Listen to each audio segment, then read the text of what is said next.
Hey all, welcome to this other lecture on our computer forensics course on DSP. And today we're going to just talk a bit about certain tools that we have in our disposal to help us analyze file systems.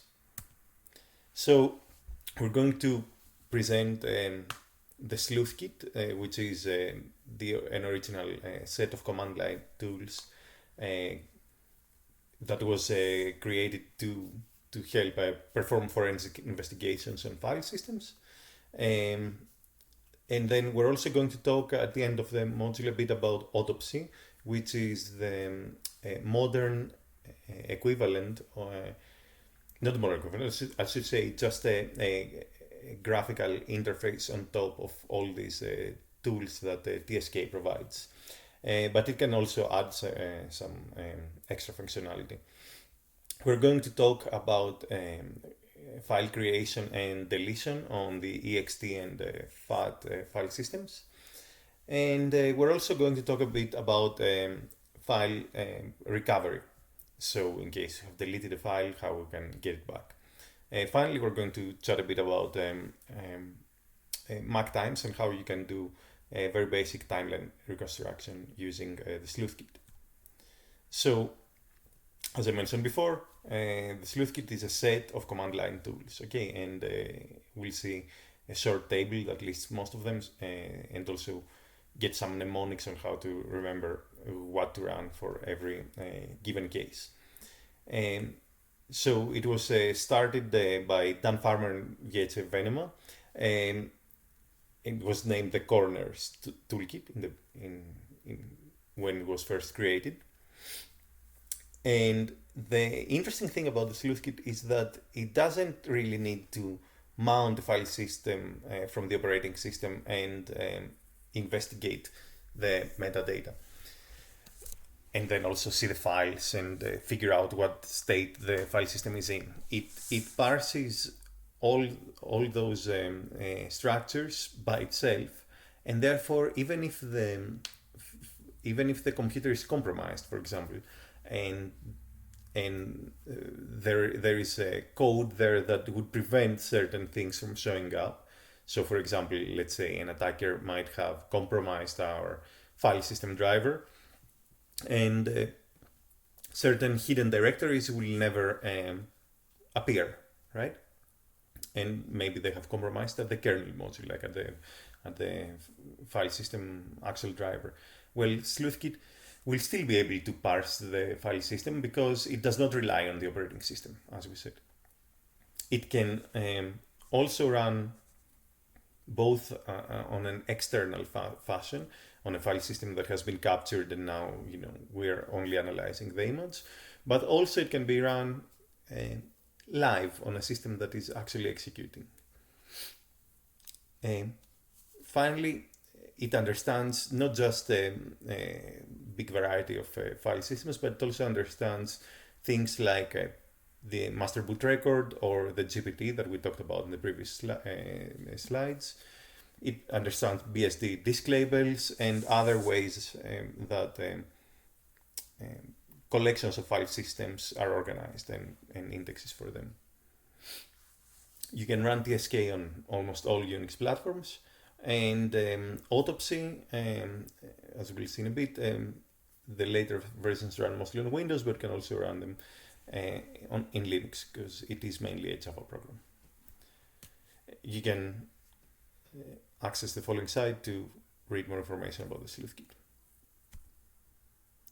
So it doesn't just analyze raw image files as we kind of hinted, but it can also analyze the more advanced formats that we talked about in our previous lecture, like EWF or AFF files and images. Now, I mentioned before that it supports a multitude of file systems, and here you can see some of them. So NTFS, of course, for Windows, FAT again for Windows MS-DOS, extended FAT, then the UFS file systems for FreeBSD, EXT2, EXT3, EXT4, HFS for Apple, CD-ROM file systems like ISO 9660, and the yet another file system, which I don't remember which operating system actually uses it. So we mentioned here that it can be run on a live system, and the way that this can be done is, imagine if you were to run something on a live system and it was to write things on the disk, then it might actually mess up the data that you're analyzing. So if you have to run something on a live system, it should be instructed to not write on the disk that is being analyzed. So there are setups that you can actually make with the sleuthkit and Autopsy, that you can have them on a USB stick and analyze a live system from the USB stick, and they would only write data back to the USB stick, so it would minimize writes on the file system under analysis. Although, of course, that is kind of not preferred, because you might actually change other things too. You will change things in memory and all the stuff. So some things that you can do with TSK would be, for example, to list all the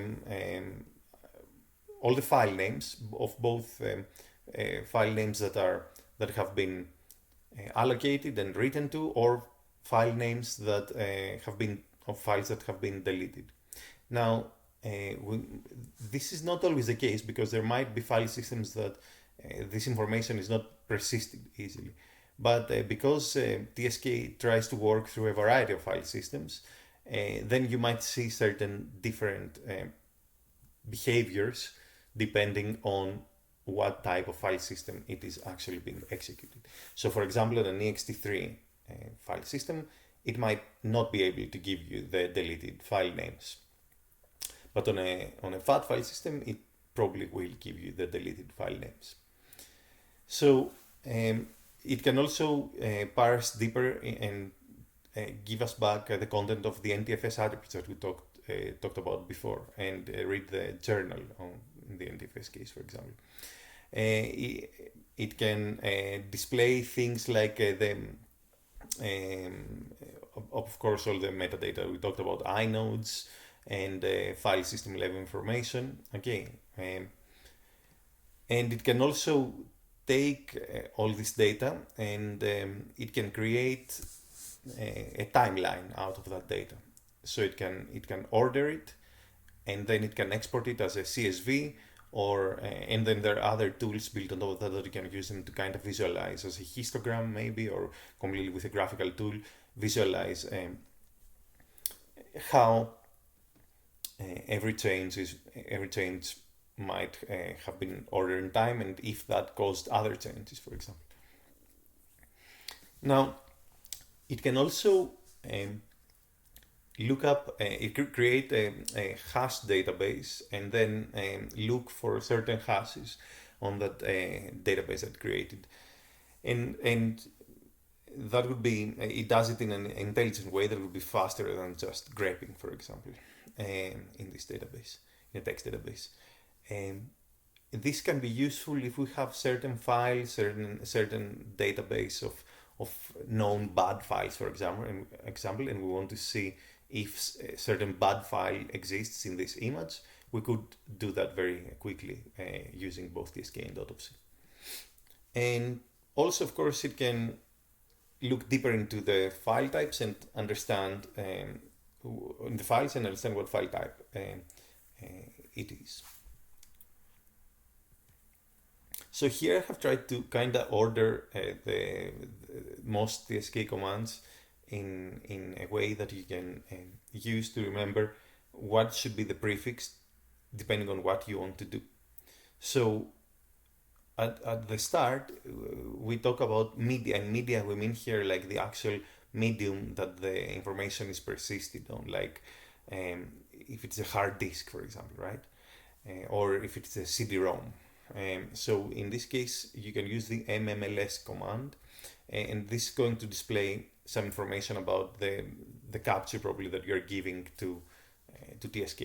This typically should be your first command that you run to get an idea of what you will be working with. Okay. Now,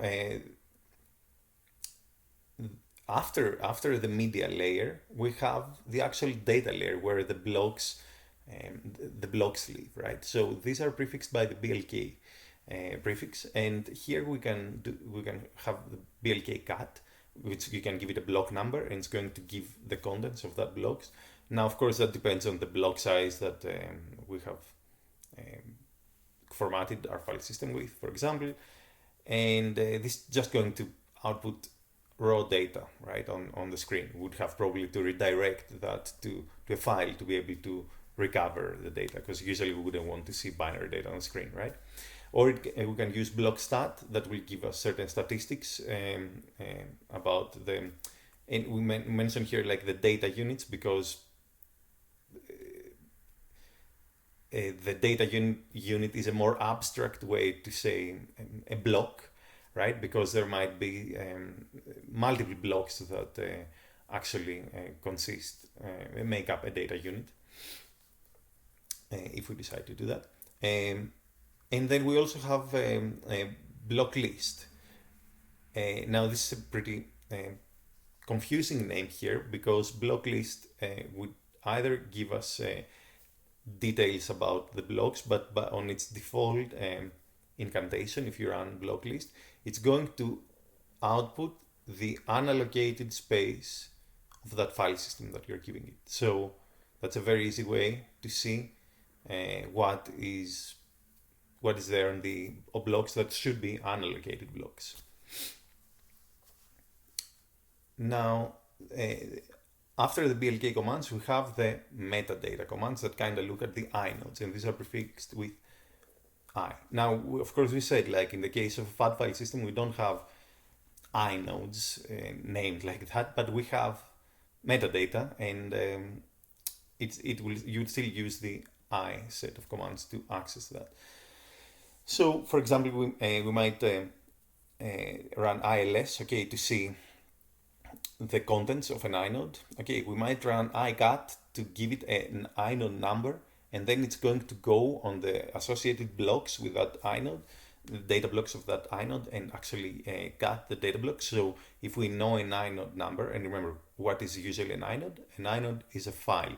So if we know the inode number of a file, using icat, we're going to get the contents of the file. Or we can use istat to get information about an inode, or we can use ifind. So if we to find which inode is associated with a certain block. Okay, so if we know that something exists there, which part it was part of which file, right? And also we have the file system category of commands. So the fstat here, it's going to analyze the file system. It's going to tell us how many, for example, where is a super block, for example, if it's an EXT file system, and how many free blocks are on the block or the free block list, or how many inodes are on the, how many inodes are occupied and how many inodes are free, like all that sort of thing. This type of file system statistics, again, very useful command in the beginning of an investigation. And finally, we have the file name set of commands with it's just F. So find, it's going to we're going to give it an inode. It's going to give us the file name, okay. And FLS, it's going to give the files along with inode contents. Okay, so the files, the file name, and the metadata information for that file. So the FLS is a very useful command, as you can imagine, to do Mac time analysis, right? Because we want to see what file name, what was the file name and what happened to it at any given time. So this is file name and metadata type of information that is that FLS produces. Okay, you can click on that link to get more info on TSK. So certain flags that you might use when you're running TSK. First of all, it is useful to, after you run MMLS, of course, it is useful to tell it what type of file system you want it to analyze. So you specify -f, and you might say, this is an NTFS file system. And then extremely useful is also the -o command, because -o allows you to specify an offset in that file. And remember, if you have taken, for example, a disk image with DD from a whole disk, and that disk has 3 file systems in, and we saw the master boot record, and on the master boot record it said there are 3 file systems here of type A, type B, and type C at offset D, E, and F. Then you can actually specify the invocation of TSK and say, I want you to look at the file system at offset D, for example, and this is a file system of type A. Okay, and this way you can it knows what to analyze. Now we link here a great video from an amazing channel for forensics on YouTube called TFIR Science. We'll mention their videos a lot. I think they make a fantastic job in demonstrating TSK, and there's no need to reproduce that, so please go and watch their video, because it is an extremely useful video to understand how to use TSK in real life before you actually use it yourself. Now let's proceed.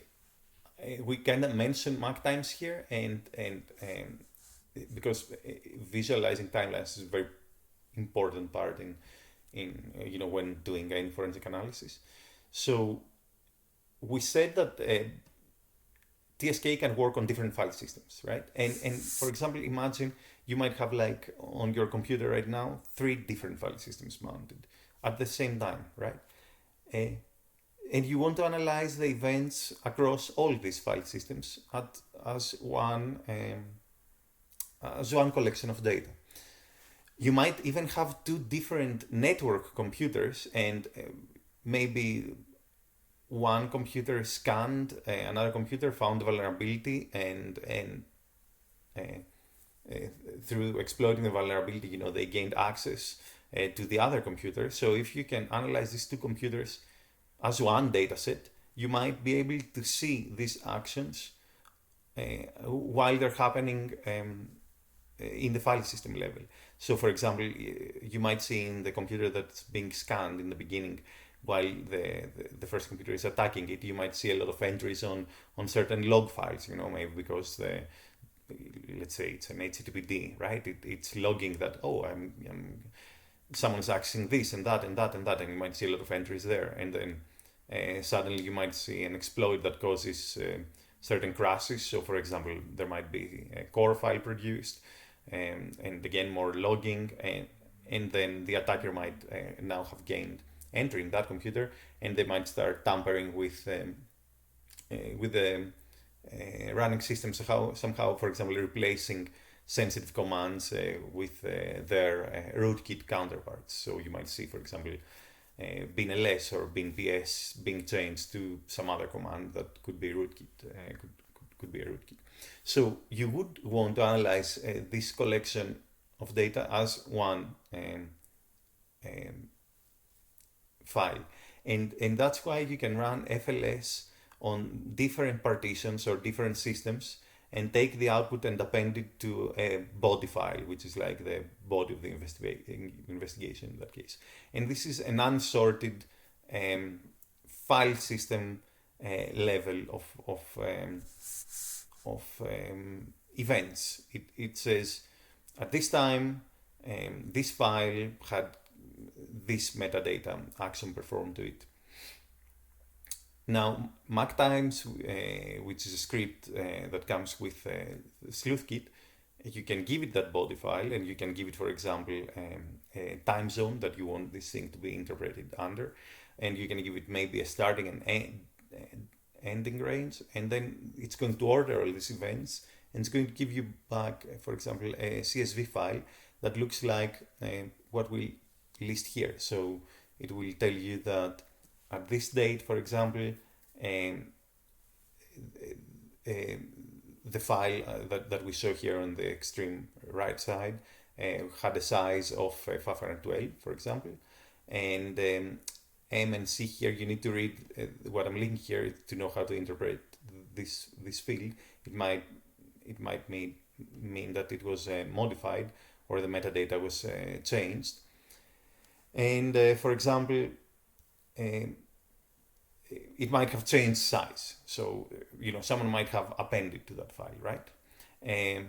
And or you might see that the file was deleted here, and you will see that the first character is missing, and that this probably is from a FAT file system, and you will understand soon why the first character is missing.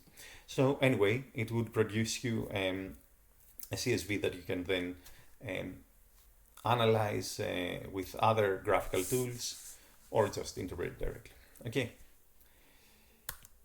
So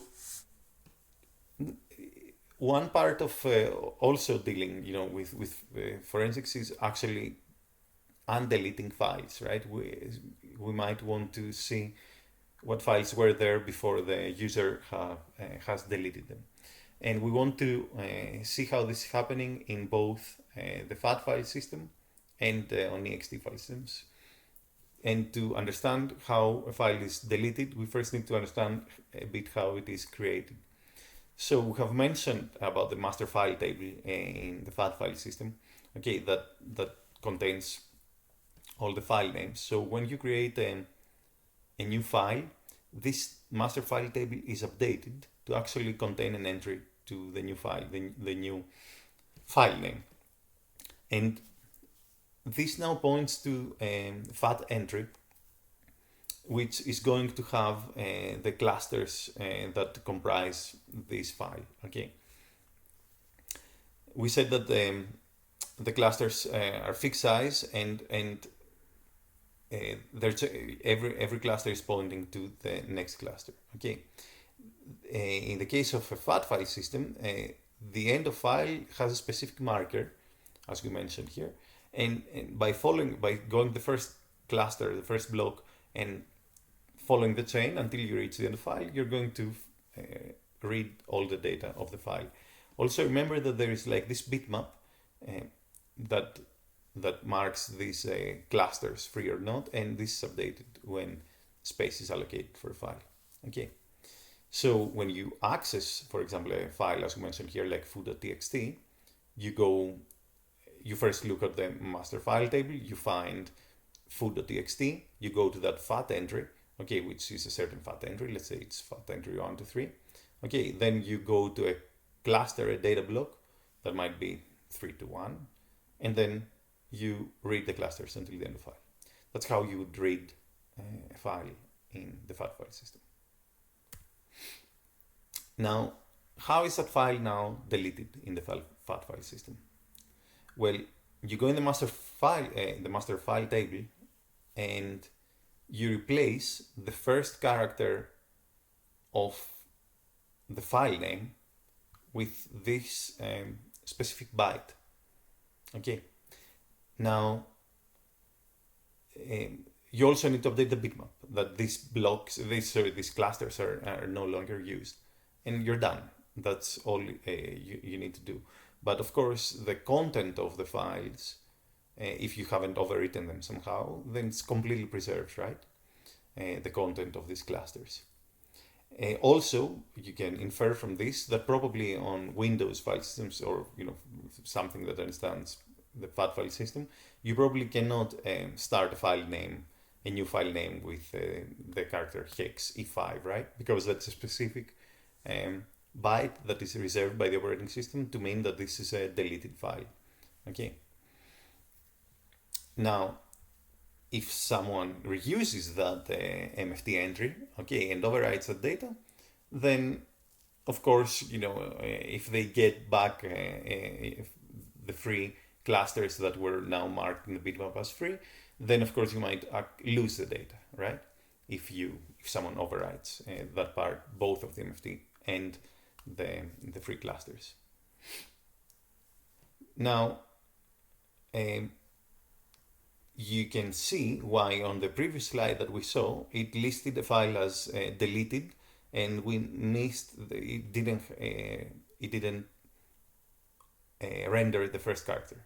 because now you see what TSK was able to do there. It was able to read the master file table, see that a certain file name starts with this character, figure out it's deleted, okay, and that's why this was listed on the FLS output.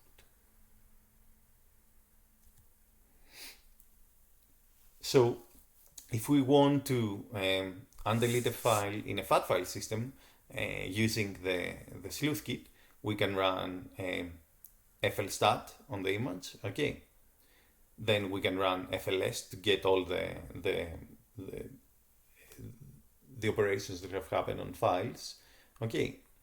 And FLS, because it also shows us the metadata, well, part of the metadata is also the block, the block numbers. So it will give us the inode number. FLS will give us the inode number associated with this file name. So we can pass that to icat, and icat is going to fetch the data blocks that are associated with that inode number, and it's going to give us the complete content of our file. So by chaining these three commands again, you can undelete a file from a FAT file system image. Okay. Of course, then you just have to figure out the first character of the file name, but you have 255 possible options, and only some of them are printable characters. Now, when we analyze an ext3 file system, things are a bit different. Now, how is file creation happening there? Okay, we have the certain blocks, and again a free list similar to. We also have a bitmap that is going to be marked. So first, certain blocks are going to be fetched from the free list. Okay. Then we also have an inode free list. Okay, then we're going to allocate an inode for our file. And we're going to mark both of these guys used in the bitmap, right? Then we're going to annotate our inode with the blocks that we have just fetched from our block free list. Okay. And then we're going to create a directory entry. Remember, we need to create a directory entry and walk that the tree under where we want to place that file, and inform the directory entry that there is going to be a new file here now. And we're going to give to the directory entry the file name, okay, and the inode that we have just created above. Now in the deletion case, if you read the documentation and trust the documentation, what should happen is that first the blocks will be returned to the free list, to the free block list, okay. Then we'll update the bitmap. Then we're going to completely clear the inode, okay. So then we're going to update the inode bitmap, okay. And then we're going to remove the entry from the directory entry. So if we completely clear the inode, okay, then we don't have any more association between what, for example, was the file name in the directory entry and, or which were the blocks that comprise this file together, right? These blocks, they were probably not continuous somehow. And then they were returned to the free list. The inode was completely cleared according to that. So how can we figure out which were the blocks that were together as one unit comprising of this file? Evidently, if we were to do this sort of action, we would need to start looking at the blocks one by one and maybe try to infer from the blocks what we're looking for and somehow try to reconstruct this. So that's what we kind of say here. Okay, let's say we want to find a PDF file. We know how a PDF file starts. So if it is a small PDF file that can fit in one block, we might just start looking at the data blocks and then find the start marker of a PDF file, and then see if, within that block we have a full PDF file. And maybe, we're lucky and we have found our PDF file because it was a small PDF that we're looking for. But maybe it wasn't small enough, so maybe let's look at the next block, see if that makes sense to be in the first PDF file, because maybe these two blocks were allocated together. So maybe now we're lucky and our PDF file was just 2 blocks and we managed to recover our PDF file. But maybe we're really unlucky and the blocks are really fragmented and we'll never be able to reconstruct our PDF file easily. You can imagine that there would have to go in an extreme search where we try to piece together different blocks. Now, there are tools that do this type of operation and they're pretty fantastic and they're very good at what they do. Now, I mentioned here too, TestDisk and Photorec. Photorec was originally designed to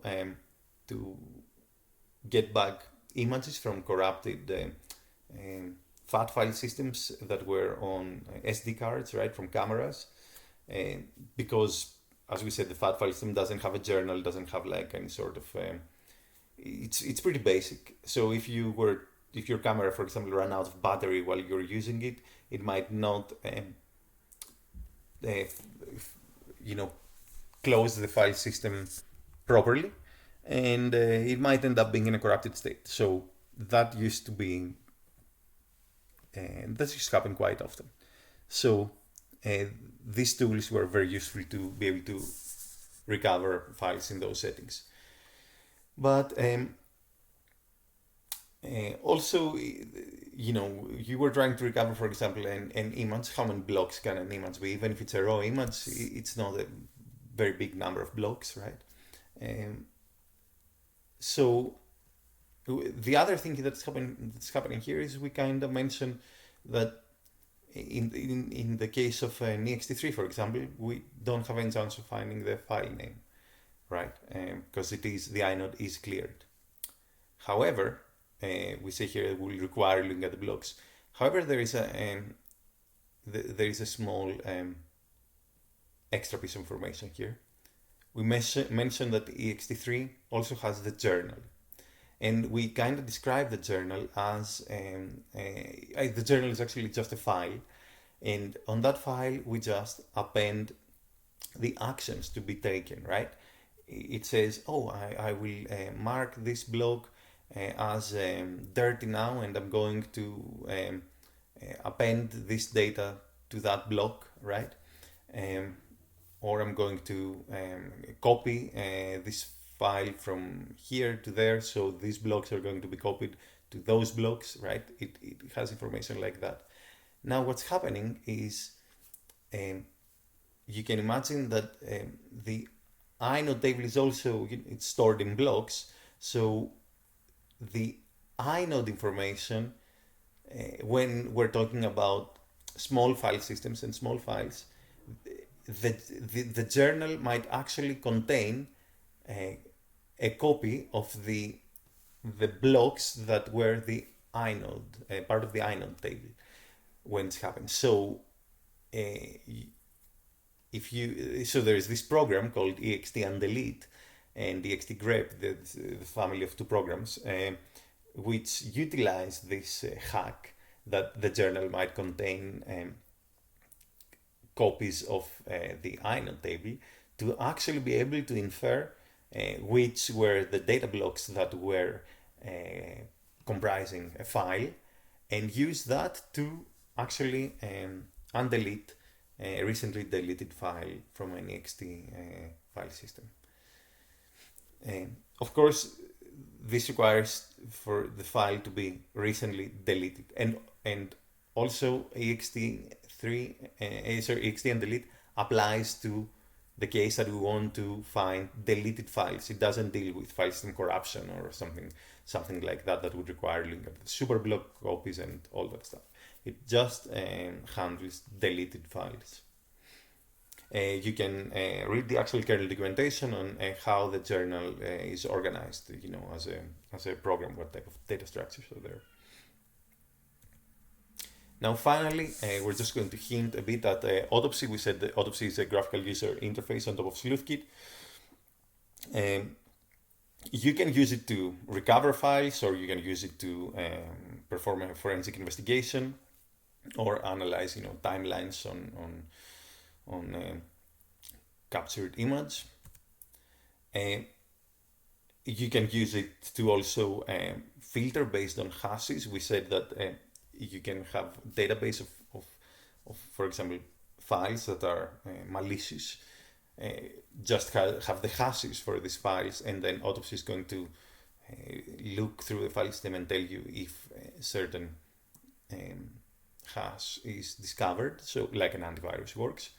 The very important part here in Autopsy is it can do keyword search, which is kind of, okay, you can do keyword search with strings too, but this is way more polished, and it also has a lot of functionality that is, for example, it has regular expressions in there that it can find keywords, for example, that match a certain pattern.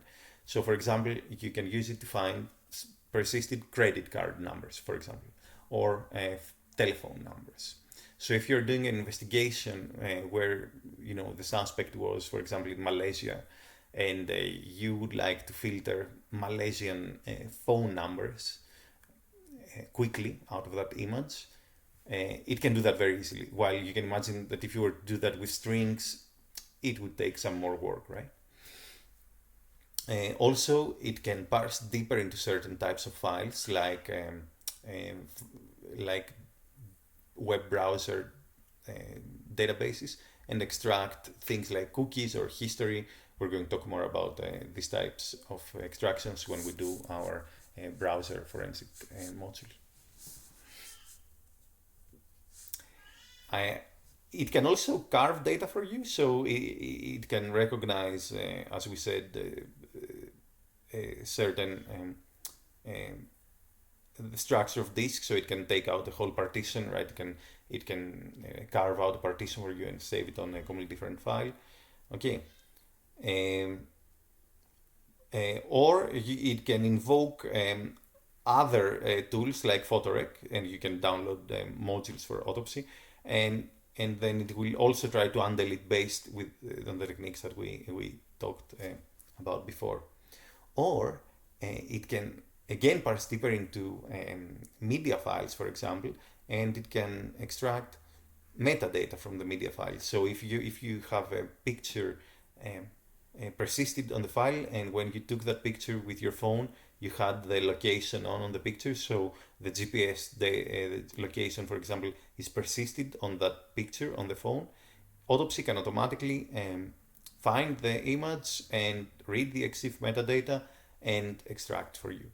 Now, this is, again, not something you cannot do via the command line, right? You can do it directly, and if you know what you're doing, it's not hard to do just by using TSK and strings or EXIF tool to extract the metadata. But for someone who is not that experienced, it makes that functionality pretty easy.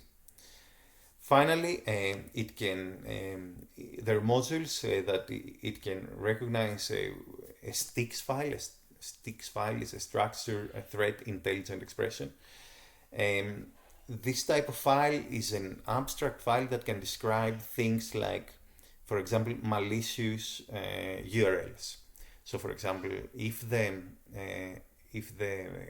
computer there on the browser, the cookies match something that could be from a malicious URL, it can detect that automatically. And then through STIX file, you can link this type of compromise,